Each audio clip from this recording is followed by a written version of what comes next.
ఈ ఫిషర్స్ రాకుండా ఉండాలి అని అంటే ఎటువంటి జాగ్రత్తలు తీసుకోవాలంటారు? సో ముఖ్యంగా ఫిషర్ రావడం గల కారణం స్టూల్ హార్ట్ పాస్ చేయడం. హార్ట్ పాస్ చేయకుండా అంటే ముఖ్యంగా మనం తీసుకునే ఫుడ్లో కంపల్సరీగా వాటర్ కంటెంట్ అనేది ఉండాలి.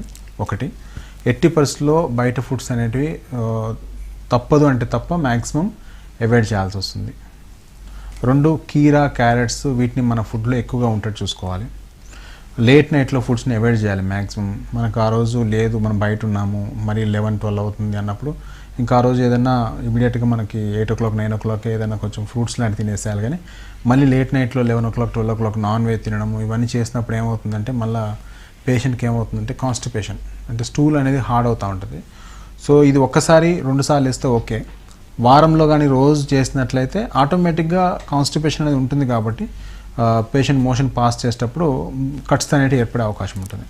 ఇదే కాకుండా ఇందాక చెప్పినట్టుగా వెస్ట్రన్ కమోడ్స్ యూజ్ చేయడం.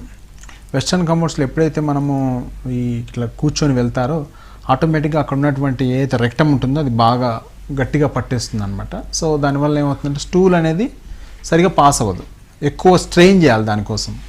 ఓకే, సో ఏదైతే కొంచెం వచ్చేస్తుందో రిమైనింగ్ పార్ట్ మిగిలిపోతుంది కాబట్టి అది మనకి తెల్లారి మోషన్కి వెళ్ళినప్పుడు బాగా గట్టిగా రావడం వల్ల కట్స్ లాగా ఏర్పడుతూ ఉంటాయి. సో కాబట్టి వెస్ట్రన్ కమోడ్స్ ఉన్నట్లయితే పేషెంట్స్ అందరూ కూడా జనరల్గా పాటీ స్టూల్ అని దొరుకుతుంది మనకి, కాళ్ళ కింద హైట్ పెట్టుకుంటారు. సో కాళ్ళ కింద హైట్ పెట్టుకున్నట్లయితే ఆటోమేటిక్గా కాళ్ళు పొట్టులోకి వచ్చేస్తాయి కాబట్టి మనకి ఎట్లయితే ఇండియన్ కమోడ్లో కూర్చుంటామో అలా కూర్చోవచ్చు. కాబట్టి ఆ కాన్స్టిపేషన్ లేకుండా ఉండాలంటే మనకి వెస్ట్రన్ కమోడ్స్ అనేవి లేకుండా చూసుకోవాలి.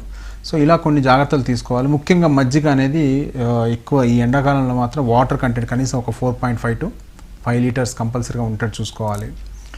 అండ్ మ్యాక్సిమం నాన్ వెజ్ని అవాయిడ్ చేసేయాలి. స్పైసీ ఐటమ్స్ కానీ బయట ఫుడ్లు కానీ ఫ్రైడ్ రైస్లు ఇవన్నీ కూడా మ్యాక్సిమం అవాయిడ్ చేసేస్తే బెటర్గా ఉంటుంది.